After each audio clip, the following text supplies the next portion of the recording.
welcome everybody. My name is Jessica Miles. I am an alumni of UNM School of Law. Today we have the privilege of having Christina Brown, who is a wonderful attorney out in Denver, present to us about domestic violence and gender-based violence. She'll be presenting for most of the hour, and there will be time for questions afterwards. Thank you for attending the CLE. It's sponsored by the UNM School of Law and the Leifer Border Justice Initiative. The Leifer Border Justice Initiative is a project of UNM School of Law funded by Jacqueline Marie Leifer Foundation. Its mission is to address the ongoing humanitarian crisis at the border. Women, children, and families fleeing political and social persecution are being subjected to inhumane conditions and abuse as they try to seek a better life. This CLE will be recorded and is being recorded now. Please turn off your video feed if you do not wish to be seen on the recording, and please keep your microphones on mute unless you are asking a question. We will reserve the last 10 minutes of the CLE for questions. However, if you have questions during the CLE, please type them into the chat box. Christina has indicated that where a question might be pertinent to her presentation, she can address that as she's going through, and she can also address them at the end of the presentation. This CLE is approved for one general continuing legal education credit in the state of New Mexico. The link to submit your virtual form and get credit was at the bottom of the email with the Zoom link, which you received via email. Please put that link, we will put that link in the chat in just a moment. If you need help with submitting your CLE certificate, or if you would like the slides from today's CLE, or if you are interested in getting involved or have questions about the Leifer Border Justice Initiative, please email us at lbji@vasquezlawandpolicy.com. We will put that email in the chat as well. The Leifer Foundation Border Justice Initiative will also host a CLE section on August 6, 2021, with a panel of experts discussing the restart of the Central American Minors, Refugee, and Parole Program, also called CAM. An announcement for that CLE should go out shortly. So please welcome today's speaker, Ms. Christina Brown. Ms. Brown is an immigration attorney in private practice in Colorado. Her law firm handles various types of immigration-related cases with an emphasis on defensive asylum cases. Admitted to the Colorado Bar and to the 10th, 5th, and 9th Circuits Courts of Appeal, she is also a member of the American Immigration Lawyers Association and sits on the Asylum and Refugee Committee. She began her career as the managing attorney of the Artesia Pro Bono Project.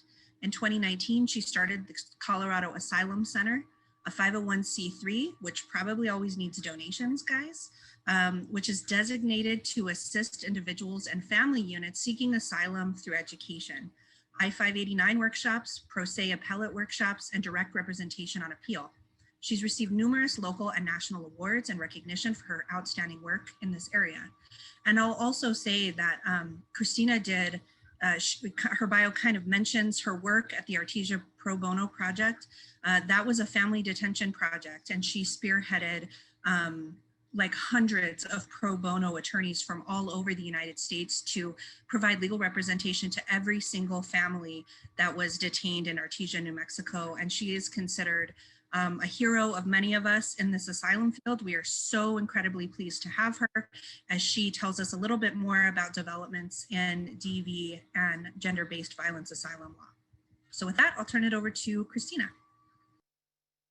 Thank you so much, Jessie. I really appreciate it. I am here to talk to you about domestic violence and gender-based cases, and I've prepared some information on family-based cases as well, since that comes up in the context of gender-based asylum. Obviously, this field has been in flux for a little while. Actually, people started on these cases decades ago, and it's been kind of slow to develop until the board issued a case in 2014 called Matter of ARCG. Matter of ARCG acknowledged that married Guatemalan women unable to leave a relationship is a cognizable particular social group, relying on stipulations by the Department of Homeland Security, DHS. Based on this case, courts began granting some courts in some cases, domestic violence and gender-based cases relying on that precedential decision.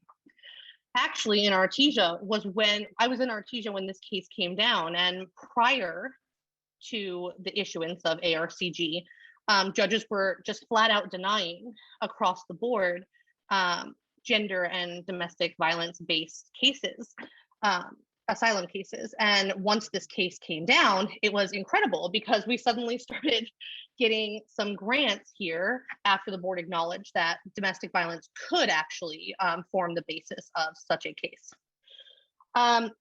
Now, a matter of ARCG, the holding was pretty narrow for a particular social group.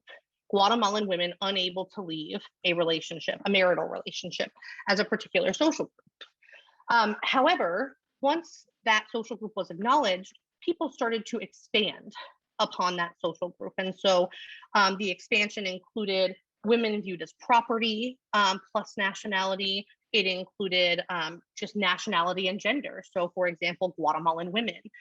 People expanded to Guatemalan women in domestic relationships, Salvadoran women in domestic relationships, and really focused in on substantially similar particular social groups to expand this definition of what could qualify in a case where there was domestic violence, gender-based violence. Now, it sounds kind of rosy, that picture, but if there's one thing that people who practice in immigration law know or need to know, it's that immigration law is incredibly inconsistent across the country. And so while we were seeing some success in our Artesia cases and in certain immigration courts across the country, other immigration courts were still categorically denying these claims on other bases, right? Some courts were saying, well, your group proffered is not Guatemalan women in a marital relationship they're unable to leave, so ARCG doesn't cover it. Like, we can't say that it's cognizable. Also, there are lots of other requirements for asylum other than just identifying a cognizable social group. And so there were lots of denials across the country stating that just because someone is a woman in a marital relationship they can't leave does not mean that the harm that they're suffering from their spouse is on account of that group membership. So it was really inconsistent, but it started to open some doors for gender-based asylum claims. And we were riding that high, if you will, for about 4 years until 2018, in the middle of the Trump administration, when matter of AB, the first case, was issued. That case was also a domestic violence case, and the particular social group offered in that case was Salvadoran women who are unable to leave their domestic relationship where they have children in common. The case was denied by the immigration judge who heard it, and it was appealed to the Board of Immigration Appeals. The board actually overturned the immigration judge's decision and said that group is substantially similar to the one that we acknowledged was cognizable in matter of ARCG, and remanded it to the judge with instructions to approve it. Well, the IJ refused to approve it and sent it back to the board so that they could further reconsider their decision, stating that this IJ believed it was wrongly decided. And then in immigration law, the Attorney General can certify cases to him or herself. And so when Jeff Sessions was appointed as the Attorney General, he certified this case to himself and then issued the decision in matter of AB, which sought to undermine not only gender and domestic violence-based claims, but also gang-related claims, really focusing in mostly on Central American asylum claims. So in matter of AB, the Attorney General stated that the particular social group offered in ARCG was not cognizable, that the board did not conduct a proper analysis of the case, and vacated the holding in matter of ARCG, also finding that the particular social group offered in matter of AB was not cognizable. Now, the holding is pretty narrow in matter of AB, really that the board has to engage in a full analysis to determine whether a particular social group is immutable, whether it's particular, and whether it's socially distinct in the society in question, and therefore legally cognizable in an asylum claim. But instead of stopping there, Jeff Sessions included a lot of dicta about how gender and domestic violence and gang-based asylum claims generally do not qualify for asylum. This wasn't true, and it also was directly contradictory to everything that exists in asylum law, but it didn't stop immigration judges from heavily relying on it. So in this dicta, Jeff Sessions talked about how domestic violence and gender-based violence is private violence, that it's not violence that's on account of a protected ground, that it's just a private issue between two people that doesn't qualify for asylum. He also spoke in dicta about how the government would have to completely condone such violence in order to make a finding that the government was unable or unwilling to prevent the violence or protect the asylum seeker. Hinting at what was to come in the next matter of AB case, that they were attempting to raise the standard of whether the government was unable or unwilling to protect the asylum seeker, and instead focusing on whether the government completely condoned the violence or was completely helpless again to protect the asylum seeker from it. And so you see just this blatant attack on persecution from non-state actors, right? Suddenly it's just never going to win in an asylum case to have someone you have a personal relationship with persecuting you, even if it is on account of a protected ground.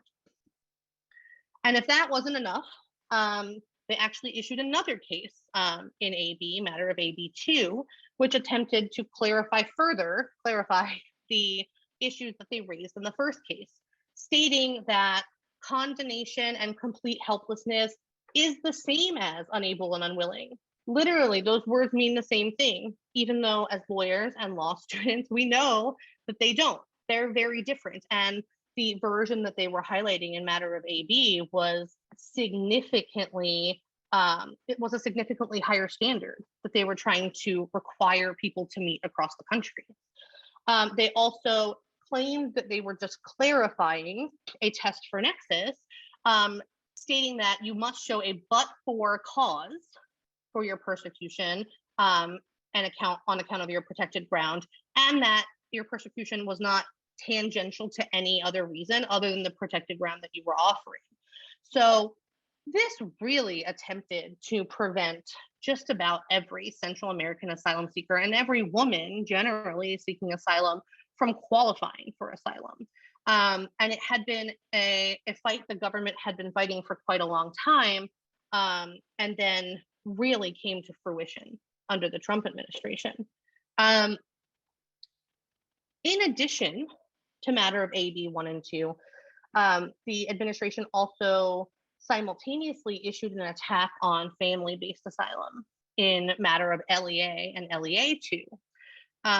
Now, family-based asylum had been acknowledged as sufficient for a particular social group cognizability since matter of Acosta in the 80s. So it's very long-standing. Nearly every single circuit court in this country has acknowledged family as a cognizable social group. And so the administration started trying to undermine that type of social group in LEA. These social groups are used in gender and domestic violence cases pretty frequently as alternative social groups to the specifically gender-based ones. So for instance, immediate family member of the child that two people share in common, that is the reason that they can't escape their relationship, or immediate family members of the abuser who's abusing the spouse and their children, or the domestic partner and their children. And so in matter of LEA, an asylum seeker fled Mexico after his dad and him refused to allow a cartel to sell drugs at their store. And the cartel shot at him and attempted to kidnap him. And he argued that he was being persecuted on account of his immediate family relationship to his father. So the first matter of LEA focused on nexus. It said generally, immediate family is cognizable, but that's not why this person was being persecuted. They were being persecuted in furtherance of this criminal activity. The cartel wanted to use the store. And so we find he hasn't been persecuted on account of a protected ground. Then there was another case decided in LEA, LEA 2, where the Attorney General said the board didn't engage in analysis of the particular social group in matter of LEA 1, and so it was improper for them to rely on DHS's concession that immediate family groups are cognizable, and that likely immediate family groups won't be able to show social distinction to meet the particular social group cognizability test. Now, that was dicta as well, but it also didn't prevent IJs from relying on it heavily. And so what happened in the wake of these terrible decisions? We had immigration judges summarily denying gender and domestic violence cases and cases of immediate family membership. And we had IJs pre-termitting those cases, which means that people weren't even getting to get to their final hearing and make arguments on how they qualified for asylum. The immigration judges would just look at their asylum applications and see the facts there and just deny them and say that they didn't qualify for asylum and not give them a hearing. So while it wasn't simple or even easy to win gender and domestic violence-based cases prior to these decisions, it became virtually impossible in most jurisdictions across the United States to win them with matter of AB 1 and 2 and matter of LEA 2 governing these asylum cases. That's all a lot of bad news. And I know that we want most of the people on this call to get involved and take asylum cases. So why are we here? Good news is that all of those cases were recently vacated by the current Attorney General, Merrick Garland. So now those cases don't exist. That is good news. Matter of ARCG is back in play. And so that is now governing precedent in asylum cases and gender and DV asylum cases. And the administration has ordered the Department of Justice and the Department of Homeland Security to engage in rulemaking to determine who qualifies as a member of a particular social group, so that that can be better defined under the law, hopefully. That rulemaking process is expected to come to fruition at the end of this year, in the fall. I don't know how realistic that is, but that is when it's expected. So what does that mean for cases now? It means that we have a much better chance of winning domestic violence and gender-based asylum claims, and we should really be pushing hard on these types of cases. That doesn't mean stopping at the social groups proffered in matter of ARCG, or even trying to mimic such a social group. That social group, as I mentioned, was Guatemalan women in a marital relationship they were unable to leave. If you have the facts to put forth such a social group in your cases now, great. You have some binding precedent from the board that acknowledges that that's cognizable. However, there are a lot of other ways in which we can argue gender-based asylum claims and domestic violence asylum claims. Some of those are still particular social group claims, right? So Salvadoran women, Guatemalan women, Honduran women. We argue those within the 10th Circuit a lot. I know some of you practice within the 5th Circuit, and that the 5th Circuit acknowledged matter of AB and deferred to it, but that is no longer a good case. And so I would encourage the pushing of gender and nationality, citing other circuit courts that have acknowledged that gender and nationality can form the basis of such a claim.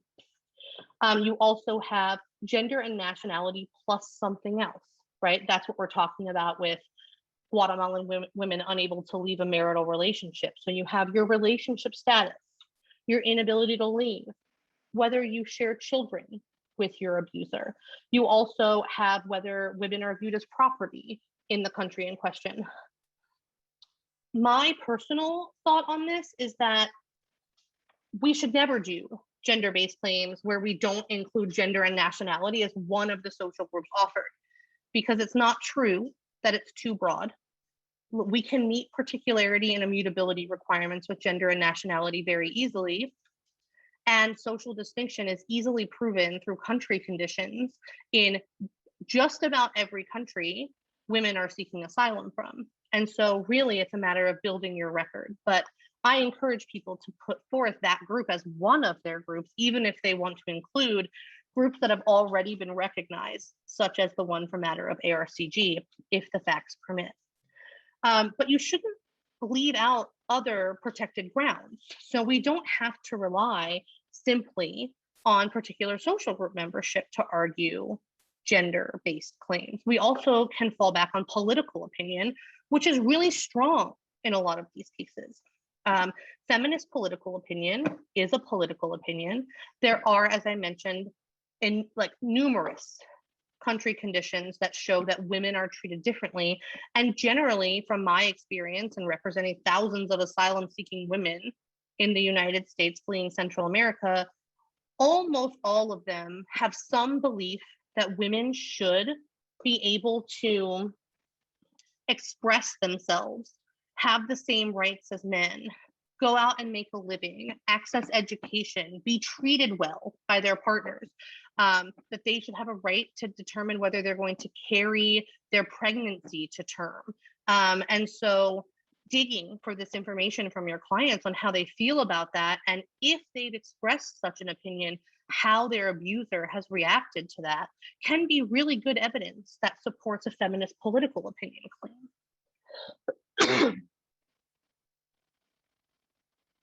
Yeah, so I will get to that in one second, Jessica. So there's a question, can you talk about the role of country conditions in justifying these particular social groups and give some context regarding common facts on the ground that you develop in the record to support particular social groups from the Northern Triangle countries? Yes, that kind of falls into my next topic here, which is that we are talking about particular social group cognizability right now at the beginning of this presentation, but you have to prove all elements of your asylum claim. So you have to show that there was persecution or that your client has a well-founded fear of future persecution, that it was on account of one of these protected grounds, including a particular social group if that's relevant, that the government is unable or unwilling to protect, and if there is no past persecution in your case, or the judge finds that the harm didn't rise to the level of persecution, whether you can internally relocate within the country in question. And honestly, country conditions become some of the best evidence in your asylum case to prove some of these remaining elements. Generally, what I find in my domestic violence and gender-based cases is there's always language, like machista language, that's used in these cases against the women who have fled and are seeking asylum. And I say women not because it's only women, but I say women because I have only represented women, female asylum seekers fleeing domestic violence. And so I focus my expertise in that area. So you see women experiencing some of the same things in every case, right? The use of gendered language. I know this is being recorded, but I'm going to say some bad words. You know, whether you're a whore, whether you're a bitch, whether, you know, women are only good for one thing and that's sex. There's a lot of just really gender language that goes into the abuse that a lot of women suffer in their home countries. And that's really good evidence to have them testify about, to show that their gender was a central reason for why they were being harmed. You also look at when women become mothers to children of their abusers. What we saw in a lot of these relationships, including matter of ARCG, is that the children are then used as a weapon to keep the person being abused in the life of the abuser. So that person may want nothing to do with that child really, but uses that familial connection and the right to parent that child over the person they're abusing to stay in their lives and to continue the cycle of violence. And so, you know, in a recent case I had, I can use as an example, the abuser had a child with my clients and then left. came back after the child was born with the excuse of, that's my child, I want to see my child. In testimony, I asked, how many times did your abuser come to see your child? Well, he came like every week and like stalked her home and brought gang members, and he raped her and he did all these terrible things. And during the course of testimony, I asked, on this occasion, did he speak to your child? No. On the child's birthday, when he came to harass you, did he give your child a present? No. Did he ever want to say anything to your child, spend any time with your child, any actual relationship with this child? And she just kept testifying, no, no, no. And she testified on her own after that, like, no, our child was an excuse. That child was being used to keep me under control, to keep me in his life, and to make sure he knew that I knew he would always be watching me. He would always be waiting to see what I did next. And so thinking about those types of family dynamics when you're dealing with domestic violence relationships is important as well, because you can show that some of these excuses that IJs use to undermine nexus, as in he has a right to be near his kids, are just crap. They're used just to perpetuate a cycle of violence. Country conditions back up those nexus findings, right? So you look at the specific things that your client is suffering and you bring that out in testimony, and then you refer to these country conditions that you've built up. You have this solid record, and you say, this is how women are treated here. Look at these thousands of pages of country conditions that show that women all experience this same thing in the context of this society, and show that not only is it plausible, it's probable that abuse will continue, and that nexus is the main reason. And in Central American countries, this is often easy because there are laws that were put in place there that are unenforced and totally ineffective, but they were developed because so many women are in the same situation and are experiencing the same things. And so they were written as if they were going to protect people from this thing that occurs really commonly, that women are treated as property, as subservient to men. Their children are used against them. Often this comes up as well in interviewing your client about how they were able to leave their country. So in my last case, I asked the client, as we were preparing testimony, how they were able to leave their country with their child, because dad has a right to the child as well. She actually went to the government and explained what was happening, and they said, well, we can't help you with that, but we can give you permission to take your child out of the country, because that's what you'll need to do if you want to get out of this situation. And so just really probing for these facts that underlie like how people got here and what exactly they were fleeing from, that is easy for me to say and explain. It's actually much harder to do. And the reason for that is that gender-based violence is so normalized in many places that people really don't even know sometimes that they've experienced it. And this is a thing that arises really frequently in my gender-based cases. And it really does require developing a rapport with your clients so that they trust you and you can ask really sensitive questions of them. I remember in one of my cases recently, I asked, was there any domestic violence in your relationship? And my female client responded that no, there wasn't. And so I asked a few other questions in different ways. And, I always ask in addition, has your husband ever tried to exercise control over you, financially, emotionally, physically? And she said, oh, well, yes. I was locked in our home for the last 10 years of our marriage. I wasn't allowed to leave without his permission, and he took the key with him when he left. So sometimes it's really like a societal issue as well, and a cultural issue where people are just so used to being treated in a certain way because of their gender that they don't see it the way that we do. And so you have to really probe and ask questions in a different way to reach the same conclusion. Now, just touching a little bit more on the country conditions point, you really have to develop that record. And some people who are taking cases on this call may only be going before an immigration judge, and that's fine. Not everyone feels comfortable doing appellate work. Not everyone feels comfortable in federal courts of appeal. There's no problem with that at all. The problem arises when people don't prepare their case at the immigration judge level so that other people can take it up on appeal. And so country conditions become really important there. So you want to build a good base. I'm not saying do as I do, but my cases generally have somewhere between 1,500 and 2,000 pages of country conditions evidence showing that women are targeted for being women in the countries in question, showing that domestic violence goes unpunished in the countries in question, showing even that the government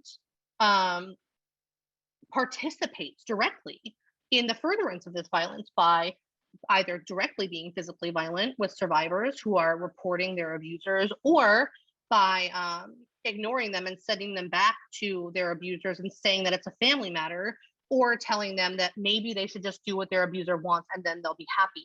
And so there's so much evidence. It's like overwhelming how much evidence there is to support these cases out there. So really build the record here so that even if you're not going to appeal a case that's denied, there's a good foundation on which someone else can take that case. So, other than being able to argue all of these social groups again now, and this political opinion ground and family grounds, we use family as part of our protected ground reliance in these gender-based cases as well. Immediate family member of abuser, immediate family member of child. That gives judges in different jurisdictions a choice, right? So some judges, they really just don't want to grant on gender and nationality. They think it's too big, it's not particular, there are too many types of people involved. That's not true. But if they don't want to grant on that basis, here are 5 other choices that you have that are more palatable to you so that you can grant asylum. And so you don't have to pick one. You can argue them all. Just make sure that they don't contradict each other. So we have all of these social groups and other protected grounds that we can use now. And what else can we do? There are a lot of people who have been denied asylum on the basis of these terrible cases in matter of AB 1 and 2 and matter of LEA.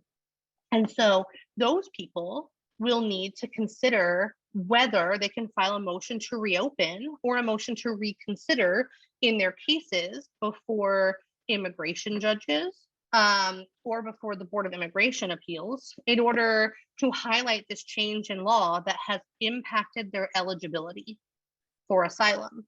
Now, there are time limits on these types of motions, but also you can use equitable tolling arguments.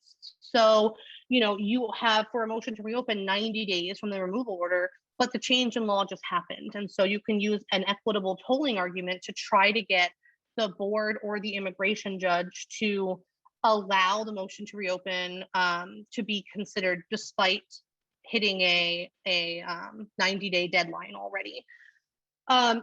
Clinic, the Catholic Legal Immigration Network, has good resources on equitable tolling and motions to reopen and reconsider. And so I encourage people to look around, because a lot of nonprofits who deal with immigration work have already invented this wheel, and they have templates, they have arguments, they have sample briefs, they have so many resources that you can use so that if you're taking a case for the first time, or even if you're taking a case not for the first time, but you feel a little unsure about getting involved at this stage, there are so many resources out there that you don't need to worry about having to start from scratch.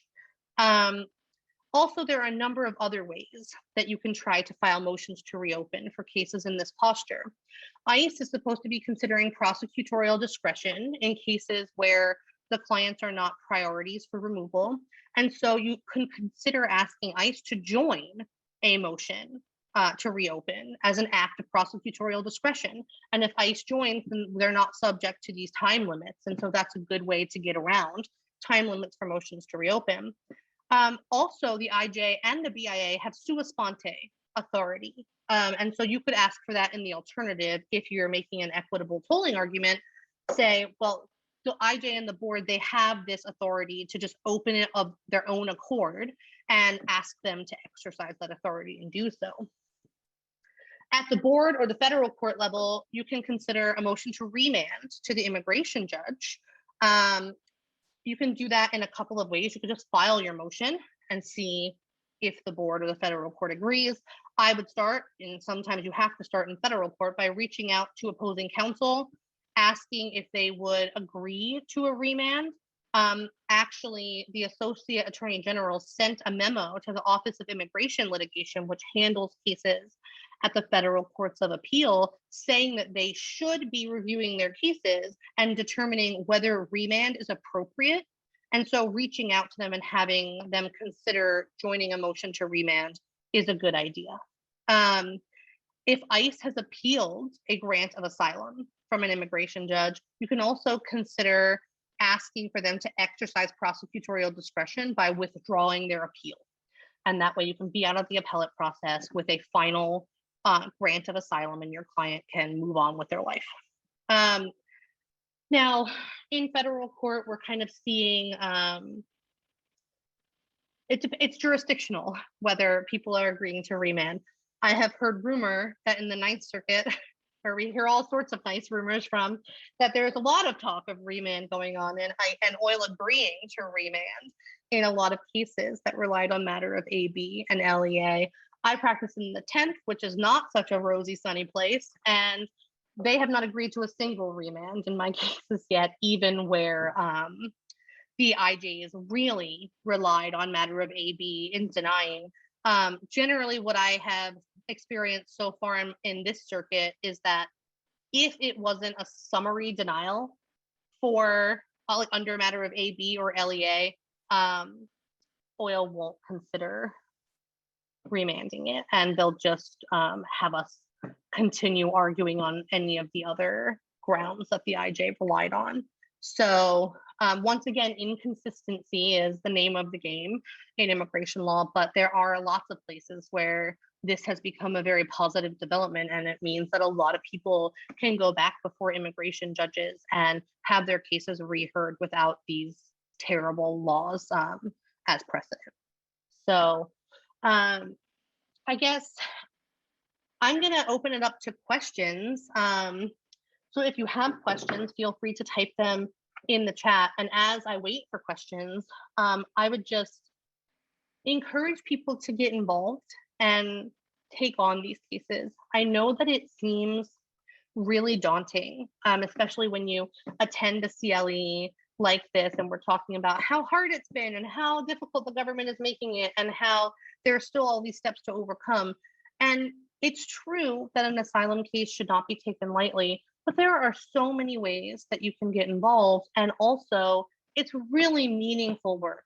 You know, that there have been a number of studies that show that asylees have between a 5 and 14% greater chance of winning asylum if they're represented in immigration court. And that has been our experience as well. We have had judges say, I wasn't going to grant this case, but you made a good argument and like, I'm going to grant. And that's not like a humble brag. It's we make a difference, because sometimes like it just takes a reframing of what's happening to get an immigration judge to pay attention and grant someone protection here. And that little bit of effort on our part, it makes a huge difference to the families who are trying to seek safety and build a stable life here after many, many years of violence. And it's very meaningful work, and it's really easily doable with the right mentorship. And I know the UNM Law School are great mentors. I have worked with a number of people involved with the law school, and they are my brightest and best colleagues. And I can tell you that you would be in good hands if you were to get involved through these projects and take a case, or in some other way volunteer your time for gender-based cases. Jessica and others, I don't know if you all have any questions. I don't see any questions in the chat. Please feel free to post them.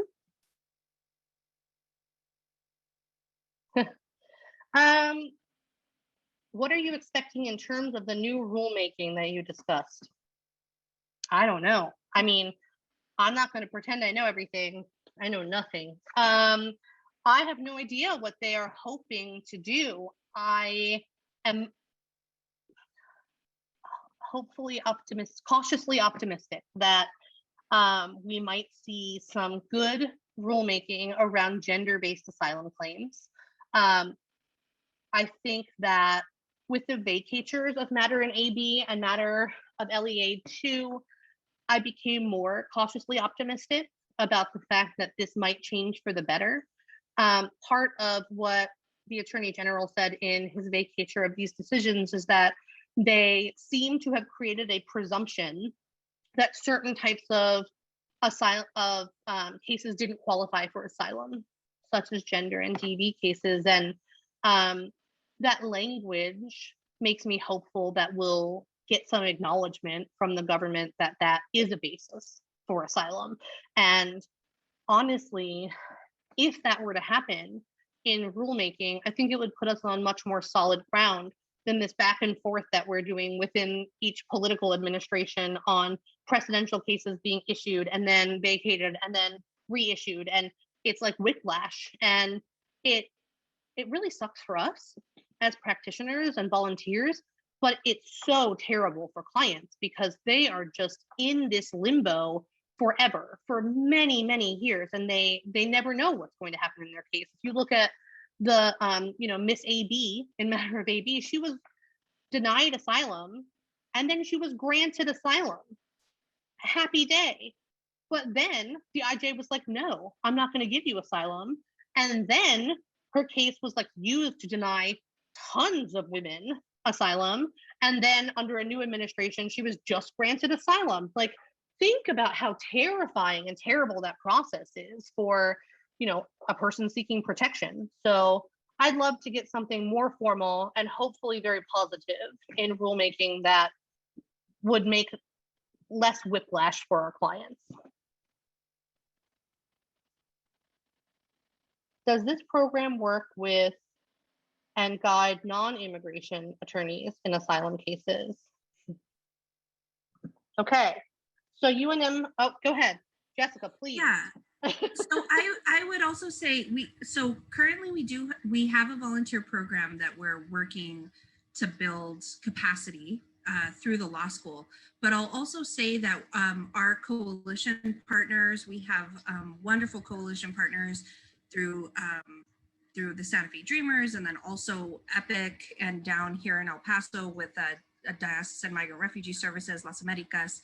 And then I also work with an organization called Vecina that tries to pair non-immigration attorneys who have a license and who want to help with mentors who have a lot of experience in asylum law to try to get them to work together to represent folks. And so if you're interested in taking an asylum case, we can use your help, and we will put you in somewhere that you will have support and mentorship and all of the things that you're going to need to be competent in your ability to do that.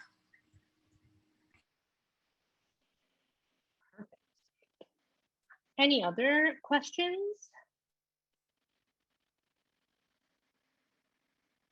For someone who wanted to get started understanding more in this area, what resources would you recommend? Yeah, there are a lot of resources out there for non-practitioners or people who don't practice in immigration law and are not AILA members, which is the American Immigration Lawyers Association. Clinic, the Catholic Legal Immigration Network, has really good resources. The National Immigrant Justice Center has great resources that are available to the public. If you're thinking about taking a gender or a gender-based asylum claim, I would recommend starting with reading the cases that we discussed today, and then I would recommend talking to someone who has taken an asylum case, and perhaps reading a redacted brief to show what you need to demonstrate in a successful asylum claim. I really recommend mentorship and asking questions.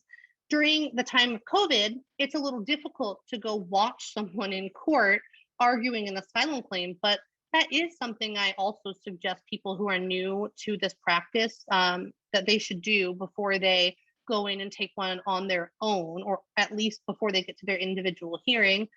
Some hearings are happening by WebEx now, and so it is possible sometimes to watch those asylum hearings remotely. But I would start with that case law, and then I know that NIJC, National Immigrant Justice Center, has really good, quick, like one pagers on what do all these changes in law mean? What's the state of the law right now as it relates to gender-based claims? And that's a really good resource to just kind of get a little bit of background in here and build from there.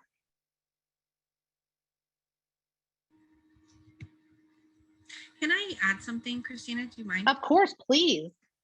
I also just want to encourage folks to if you're interested in doing this type of work, that this is kind of a perfect time to get involved, because right now there's a backlog of women and their children that are forced to stay in Mexico right now because of Title 42. And as we start to see Title 42 rolled back and we start allowing people again to pursue their international and federal rights under our laws, there's going to be a much bigger need for domestic violence related and just generally counsel related to asylum claims. One of the unfortunate impacts of matter of AB during the Trump administration was that nonprofits had to prioritize cases that they felt like they could win at the IJ level. And so many nonprofits stopped taking domestic violence cases, which means that even immigration lawyers that have been practicing for 4 or 5 years now are really out of practice in this and are going to be more reticent to take domestic violence based cases versus other cases that they're more used to taking. And so there is going to be a huge need for this type of representation. And I think that there is also an apparatus that can support folks who have the most important thing to have, right, is your bar card. If you have a bar card and you have an eagerness to learn and to help, I think this is the perfect time to get involved. Great. And actually, while Jessica was speaking, someone reminded me about CGRS, the Center for Gender and Refugee Studies. I am so embarrassed that I forgot to list them as a resource. So thank you, Kimberly, for that reminder. They are an amazing resource for gender-based asylum cases, and I definitely suggest that people look at their website and read through their resources as well. If you end up taking a case, you can actually submit a request to CGRS for assistance with your case, and they can send you unpublished decisions, expert reports, all kinds of resources that you can use before the court in support of your asylum case. So please do look into that as a resource, and that is free as well. What are some things to be aware of when interviewing and representing clients who have experienced trauma and persecution? That's a good question. We spoke about that a little earlier, but not in a lot of detail. I would suggest starting really early in preparing your asylum seeking clients for court if you can. Sometimes if people are detained or if they hire at the last minute, there's not a lot of time for building that rapport and like really working with someone long term. But where you can, that's a really good practice. Someone getting comfortable sharing their story with you and really seeing you as a part of their team is an important way for them to open up and talk about that trauma. I actually recommend that all of my clients go into mental health counseling, and we have a talk about that from a number of perspectives. Sometimes there's a little bit of a cultural pushback with my clients of wanting to seek mental health counseling. And, I explain to them that I have seen in my cases that it really helps people testify about the abuse that they have suffered in a way that the court can understand. And it makes them more comfortable sharing details of that abuse because they've been able to work through it before they are in the middle of testimony.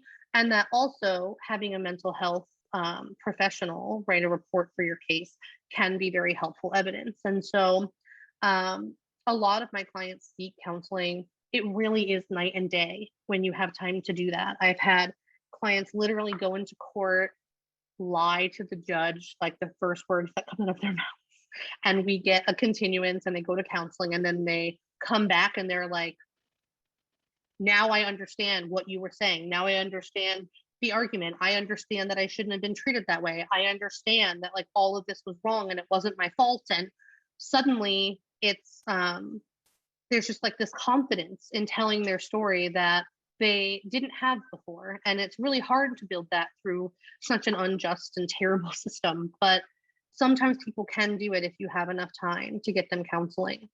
I would also suggest asking questions in a number of different ways. That is not to suggest that you should ask a question until you get the answer that you want. It's to suggest that sometimes we use language that just doesn't translate to the lived experience of the people that we are working with. And so really try to ask questions in a number of ways. A case example is I had a client, I said, has anyone ever sexually assaulted you in your home country? No. And then we are talking about gang violence and how the gang kind of like pulled her off the street and held a gun to her head and made a threat against her. And I said, well, how many people were there? And she said, 4. I said, how many of them were holding onto you? She said, 2. I said, where were their hands? And she said, well, they put them on my breast and they put them down my pants. And we just weren't speaking the same language as far as like the use of the term sexual assault.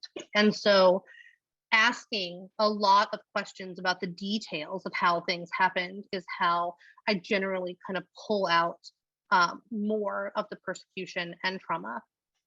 When you build in time to prepare clients like this, it allows you to be responsive to the emotional things that they're going to go through while you're preparing their testimony. And so if you're talking about someone's rape and they break down and you need to comfort them and give them tissues and give them water, and you don't have more time to get back into it, and you don't want to continue down that emotionally difficult road that day, scheduling out far enough that you have a lot of time to build up to them telling that story can be helpful in making sure that you get the full story. This becomes even more difficult with children, of course, if you represent child asylum seekers. I don't represent a lot of children in their asylum claims, so I'm not the person to advise you on how to work with children. I'm sure there are a number of resources for that if you decide to take on child asylum claims. But giving people access to resources and really building in some extra time for them to get to know you and talk to you about these things is a good practice. Also, don't forget to use matter of MAM when you're preparing asylum cases if it's applicable, right? Like when you have someone who is not competent for some reason, does not have to be just like an educational deficit or developmental like deficit that results in them being incompetent to participate in their immigration case. We've had cases where someone has told me the day before their case that they have experienced violence at the hands of their husband, but they never talked about it to anyone, and they didn't want to bring it up because they were scared. And we've gone in and asked for an MAM hearing and talked about how she's never talked about this, and it's really too much for her to talk about. She couldn't even talk to her attorney about it, and put a mental health expert on the stand who talked about how difficult it is when those things come to light and how hard it is to talk about it for the first time.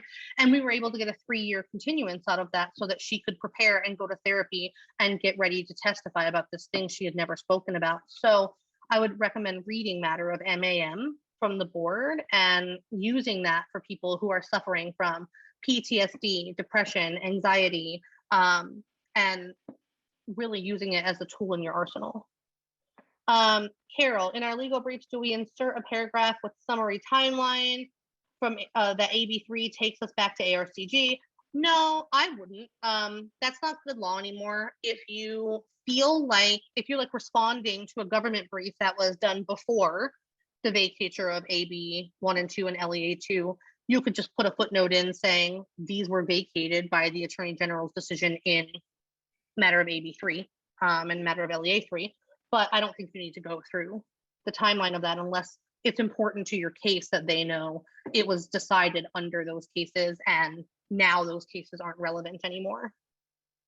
For volunteer opportunities for those seeking DOJ accreditation, I'm going to leave that to Jessica and have them remind you how to get in touch with the program because I can't speak to that.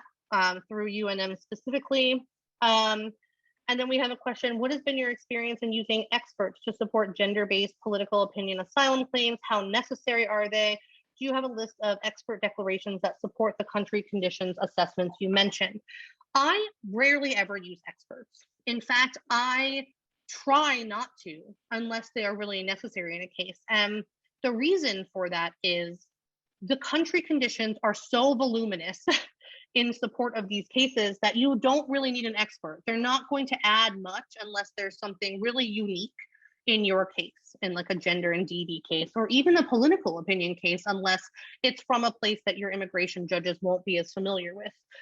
Or if it's on an issue, a political issue that your immigration judges aren't familiar with. So for instance, we use expert declarations for anti-gang political opinion claims in Central America because those aren't picking up a lot of speed yet, but they should be because the gangs are political actors in Central American countries.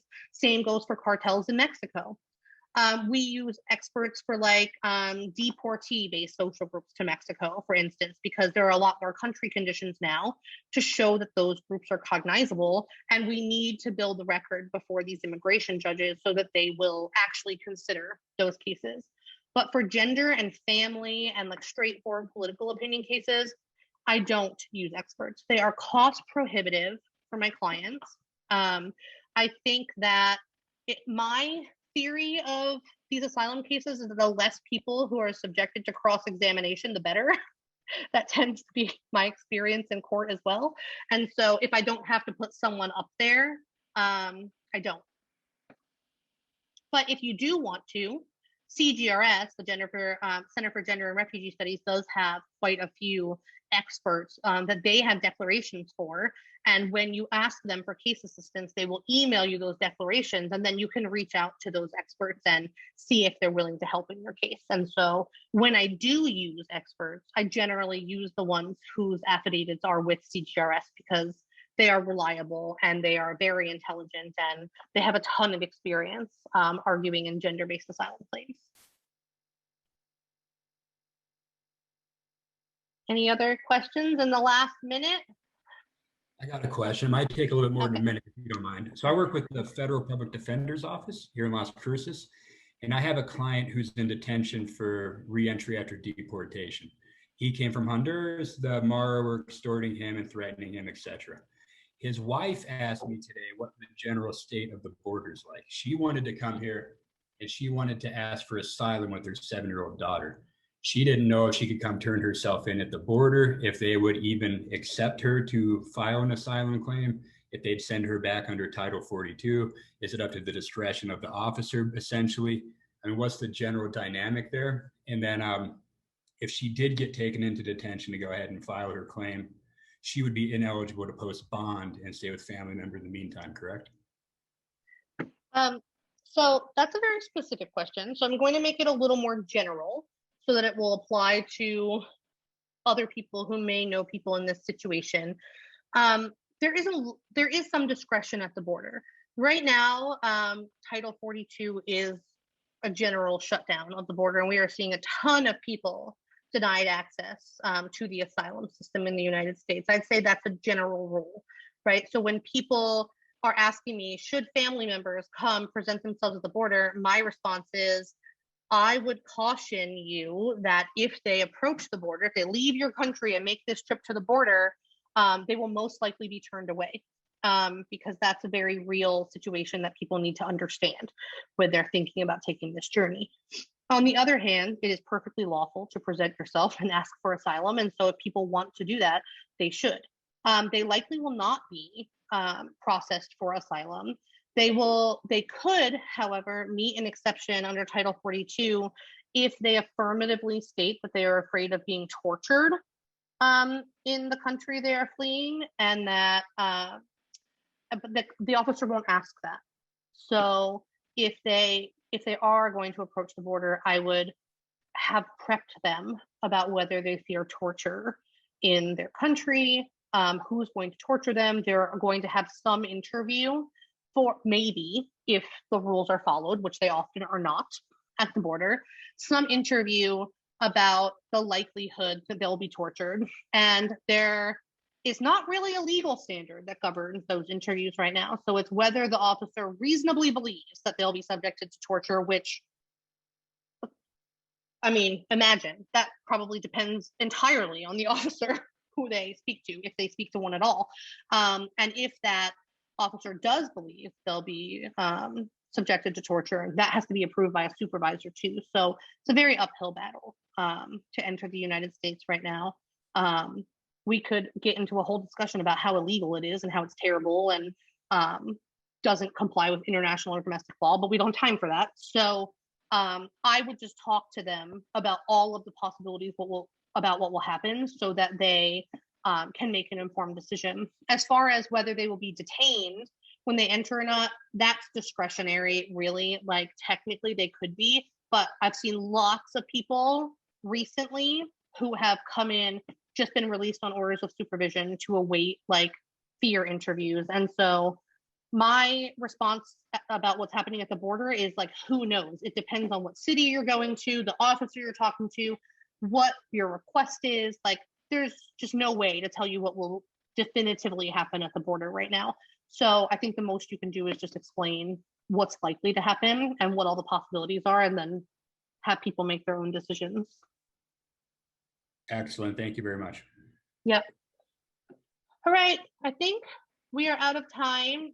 Jessica, am I right that we are? I don't want to overstay my welcome here. You are always welcome, but yes, unfortunately, we are out of time. Okay. Well, thank you so much for having me. I really enjoyed this discussion and all the questions, and I am happy to answer questions as I can. I will put my information here in case people have like specific follow-up questions. Be patient with me, please, because I'm traveling, so I will not get back to you very soon, but I will get back to you. Thank you so very, very much, Christina, and thank you everyone who attended. We appreciate it. We have one more CLE next week. We will send out an announcement about that shortly. It's going to be discussing the restart of the Central American Minors Program, and we're going to have a panel of 3 experts. That's all for us. Thank you.